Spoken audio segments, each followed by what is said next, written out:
Everyone appears to be in a more cheerful state when Chrono is here. A birthplace of machines. Do I have a hometown too?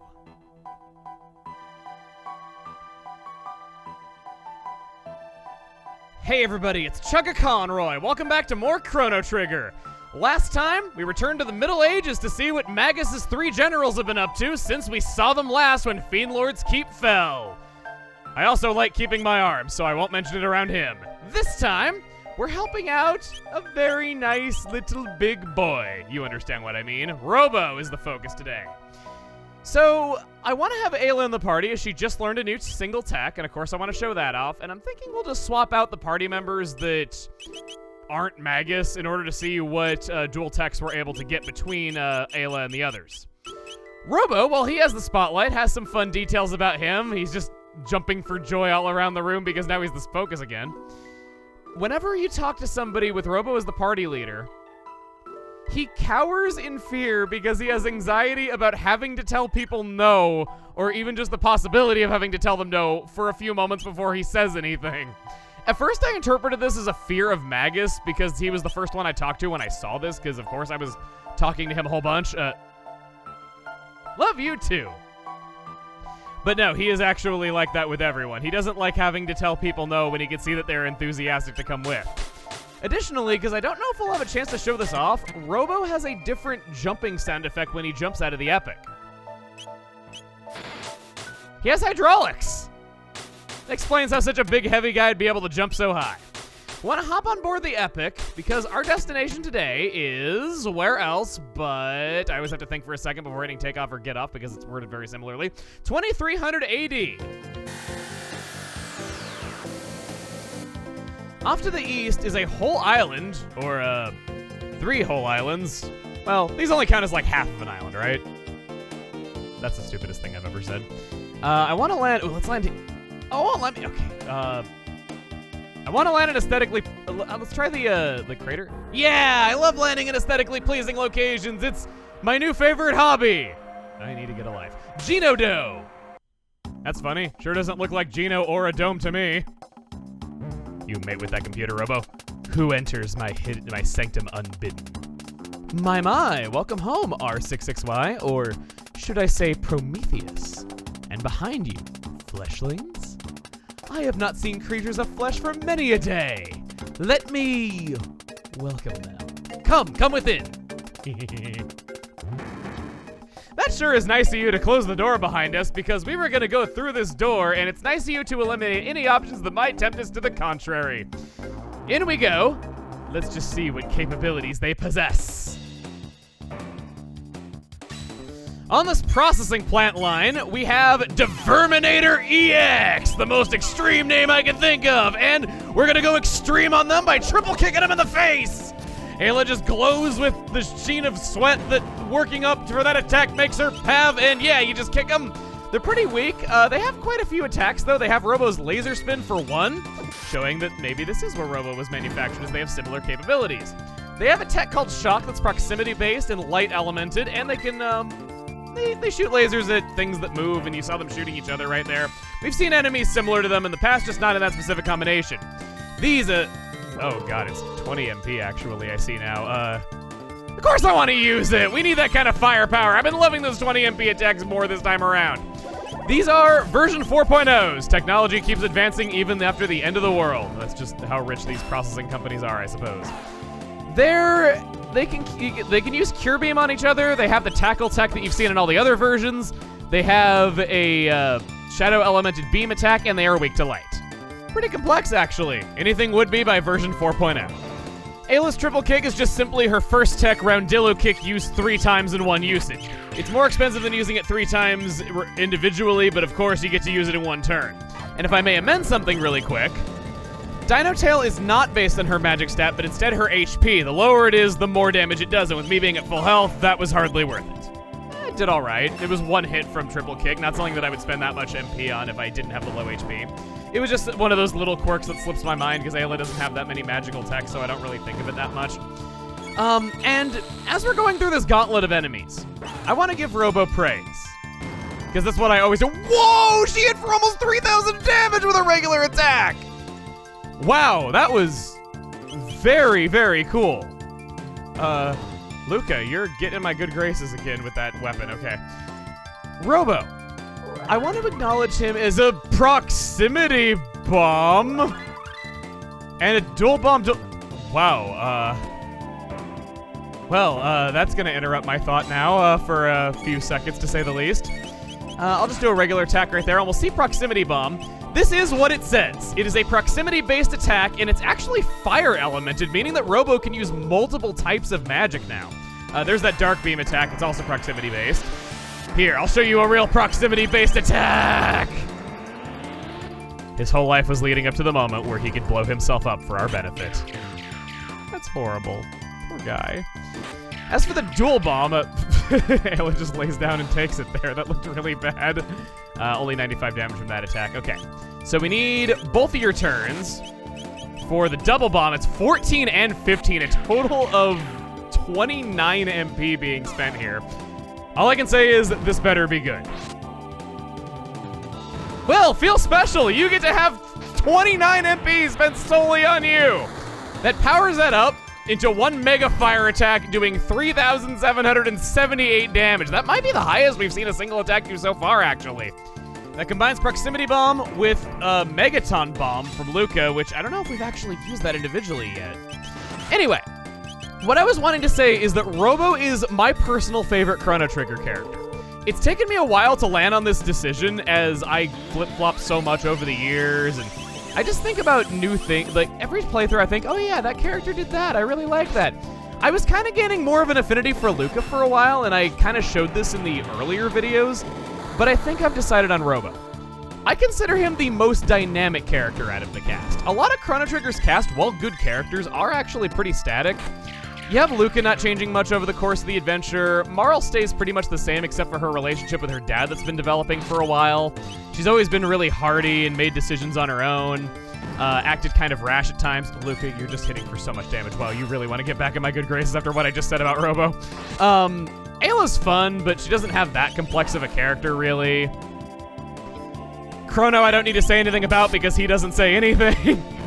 Comes full circle there. Meanwhile, Magus has more of a tragic backstory than an actually, like, presently interesting character. He's a very complex character, but he himself isn't really personality-driven or somebody that, like, develops a whole lot.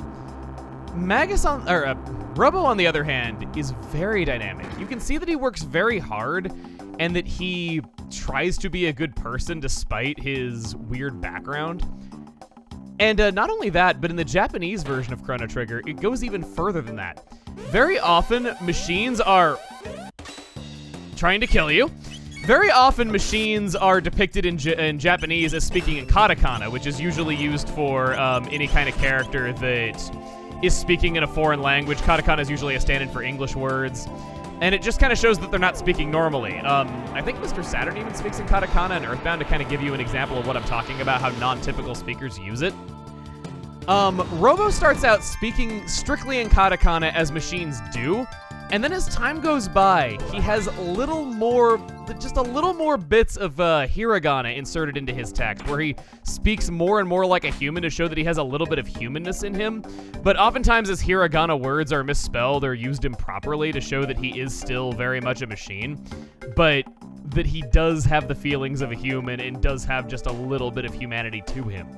I love that detail, and it's such a shame that something like that couldn't translate well into English without them just needlessly inserting beep boops into his text only for them to show up less over time.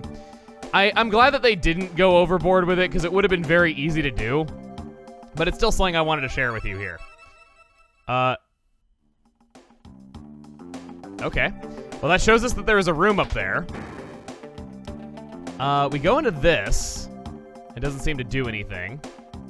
Just a very big open area with this chill music playing. I could get lost in a place like this, and I have many a time, actually. This is that one part that no matter how many times I seem to play it, I can never seem to figure out exactly where to go. I know that there's good items here, and I know that to look out for them. I know exactly what they are. I've at least made sure of that much. These laser guards are the same ones that we saw outside of Zeal Palace. Only took humans another 10,000 or so years to catch up in technology to what they were doing all the way back then. Okay. Down this way. is a lapis. There's a save point there. What about inside this door? Before we do anything else, I desperately need to heal. And let's also switch out the party just because we want to see different techs with different characters. We'll see if Marl can do anything with Robo or Ayla since they just both learned new techs. Up this way. Oh! Should have seen it coming. Laser guards and version 4.0s. No, not what I wanted to do. Ayla, how about you just take... Ayla's got 900 HP, I just realized. She recently leveled up, though, but wow, we've come such a long way.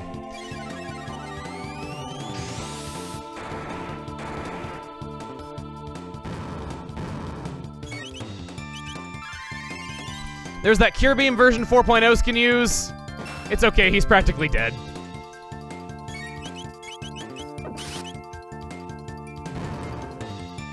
Because Ayla had already selected her attack with him as the target. That's how that works. Cure Wind, okay. That's an interesting tech, actually, and it's an example of why you might want to carry this particular party. You have the advantage of being able to cast Stop between Ayla and Robo, but additionally, now we have Cure Wind making Marl's Cure 2 hit the entire party. It might seem kind of not needed because I've already kind of said my piece on Cure 2, but Marl doesn't have a lot of options for healing the entire party and frequently just ends up healing one target, so this might be an attractive reason to carry these three together. 999 and everyone can't argue with that, even if it is expensive in the way of MP, and Cure 1 is much cheaper to heal with between fights. Look at you, Robo. 300 years ago, the Lavos disaster brought drastic and devastating change to this planet. At its current rate of decline, humanity is doomed. The disease you call despair already consumes you from within. Well, that made my celebration end quickly. Thanks. Chrono back in the party. And we can finally open up this, making it so we can move a little bit more freely to come back here. We saw that there was stuff up here. And there's an arrow here. Yes, pay attention to these arrows as they show you places that you can go. By hitting that switch, the conveyor belt in the main hall has now been reversed. It might not seem like it's important, but trust me, you want to do this, and they were showing it to you for good reason. Did that actually... Poor Chrono. Make sure this is open. I thought it was closed, but no, I hit it earlier. Before I get any more anger directed my way, this is not a capsule. It is a way chute that takes you back to the entrance, and Robo is afraid to jump down it. Oh, that's really cute.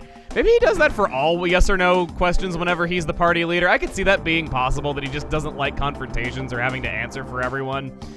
It's cute, though.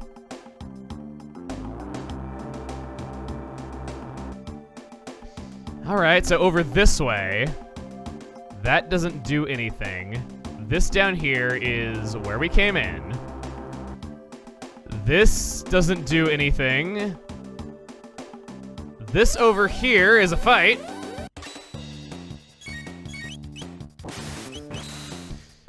Whoa! No, Crow, no! I promise that will not be a catchphrase. You have my word on it. Sheesh! Amazing regular attacks much. Just getting shield spheres left and right from all these enemies, that could be a reason to come here in and of itself. This guy isn't interested in fighting. He seems to understand the Pokemon rule of, hey, if we just don't have a Pokemon battle, you can't force me out of the way, and yeah, he's the most advanced robot in this facility. Sorry, Robo, but that's pretty brilliant logic, I'm not gonna lie. Doing that would avoid so much conflict. Nobody learned any new techs, unfortunately, so I probably should have switched out before this, but it's fine. We'll knock him out in about 2 seconds flat. I said about 2 seconds flat. Speaking of flat. And we took them out for a high potion. That's pretty nice. Glenn's the man going to work. We can access information on the Genodome via this terminal. What shall I pull up first? Doors. The energy pods beside locked doors must be charged before such doors will open. Energize first in the pod to your left, and then enter the pod next to the locked door. The conveyor belt to the right can be reversed by a means of a switch located in the room beyond. The sentinel protecting the figurines move to thwart the progress of any who approach. Consequently, allowing two sentinels to face one another will cause both to short circuit. In the unfortunate event that this should occur, please deposit the disabled sentinels in the room upstairs. The 2 figurines on this floor are both required for those desiring an audience with Mother Brain. Do not move them without permission. Well, we're getting to this ruined world before Samus Aran. So, by putting Robo into that, we become energized. And, okay, that door was not open before. We missed our chance to energize that. What happens if we play as somebody other than Robo? Something tells me that, oh, he's actually locked as the party leader, so you can't do that. You have to have Robo as the party leader to enter the dungeon because he has to do his mating call with the computer. I'm always going to call it that. You can't stop me. I always get so much joy out of saying that. Go in, and that opens the door.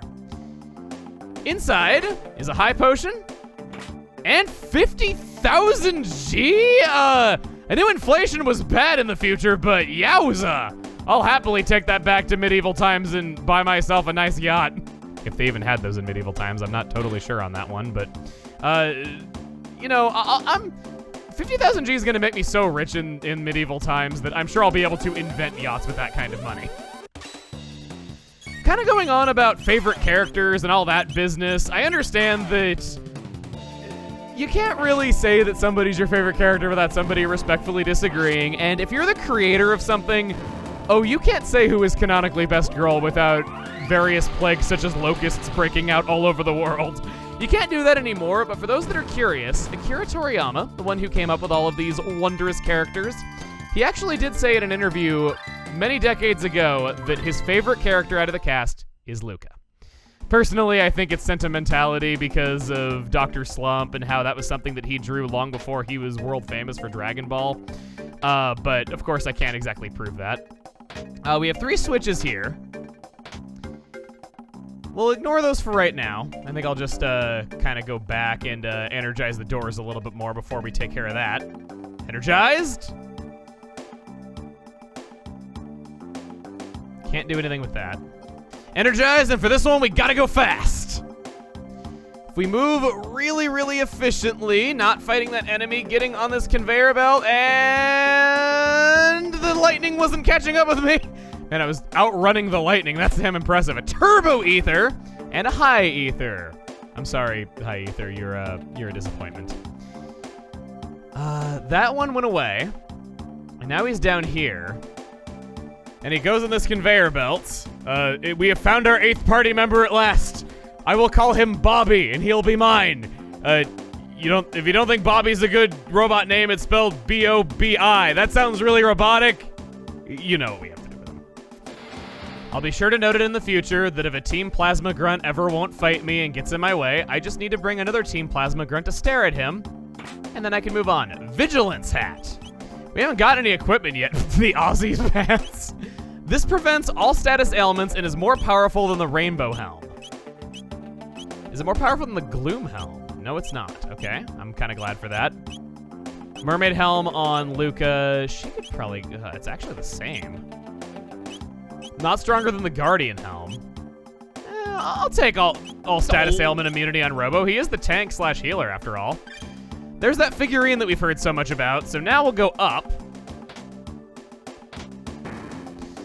Okay, the right and left switches were the 2 that we needed to hit. For your information, yes, I was absolutely gonna try every single possible permutation until it worked. Why is the lightning got stuck on the lip of the thing. All right, try it again, maybe? I always hate it whenever lightning gets stuck on things. There it goes. Yeah, I guess it is the lightning that does it. Figurine number 2. Ayla's getting the worst back massage of her life. And that's saying a lot because she's from prehistoric times where they did that stuff with the rocks because it was all they had to do anything with.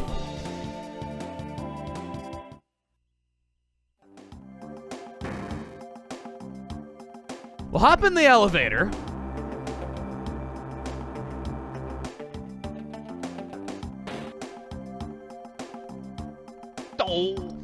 And this is where things get a little weird. So this floor is largely unexplored. Welcome home, Prometheus. Atropos? Yes, it's been some time, hasn't it? Come and join me. There's no need to pretend you're on their side anymore. This has been a guise? Unlike other R-series units, Prometheus was given a special task: to live with humans and study them as a species. You speak false. It's no lie. Tell them, Prometheus. Step aside now, Prometheus. We'll eliminate these humans and go see Mother. Robo. What are you doing, Prometheus? I will not allow you to hurt them. You have been damaged then. They must have tampered with you. I'll destroy them, and then I can fix you. Atropos, you have changed. You are not the robot I knew before. No, I've been upgraded. Mother remade me to eliminate humans more efficiently. Step aside, Prometheus. My name is Robo. Prometheus! Please wait. Stand back and leave this to me. Atropos. Prometheus. Once again, Robo is in a duel against one of his fellow robots. The rage ban on Robo is a good idea for this if you want to be very efficient, but really doesn't hit too hard. She is essentially just Robo with most of his tech. Does not have his final tech, however, so you don't have to worry about that one if you're scared of it. The rapid fire fist feels so satisfying after what she was just saying to my favorite boy all that time ago. There's the laser spin. I guess you didn't really have to spin with us just standing still. Oh, I'm actually out of that. Let's go for a robot tackle. Hey, speaking of the devil, you want to see a real robo tackle? Look at that, 854 damage. Do you need more proof than that I am on the side of righteousness? Numbers speak very good volumes to machines, and we'll go for the robo tackle.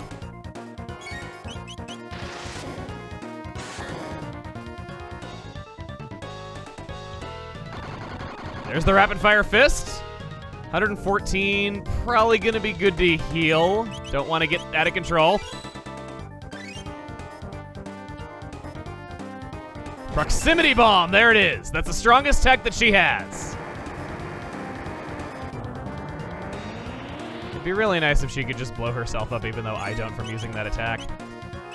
Maybe a rocket punch, just to be a little stronger than our regular attack. Ooh, right in the open mouth. You tell her, Robo. And I guess from here on out, it's just a slap fest.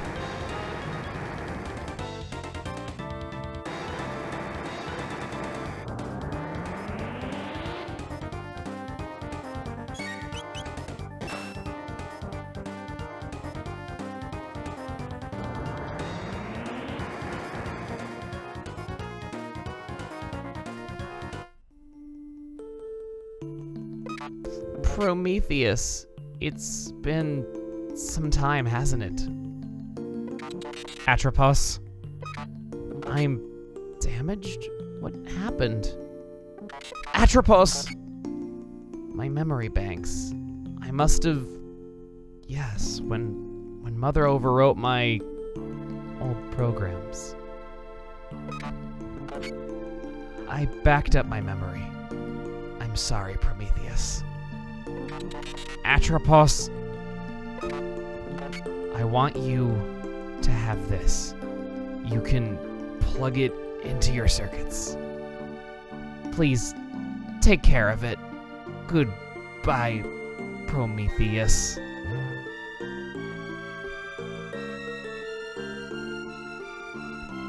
Atropos' ribbon raises Robo's speed by 3 and magic defense by 10.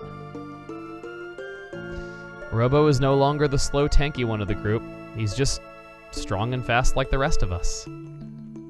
This is not a piece of equipment, not an accessory. He just permanently has 3 higher speed and 10 higher magic defense. His speed was certainly not 11 before this. Base speed was certainly not 9. So he's become much more powerful. Next time on Chrono Trigger, we carry on and see if we can do something about this mother brain. See you guys then.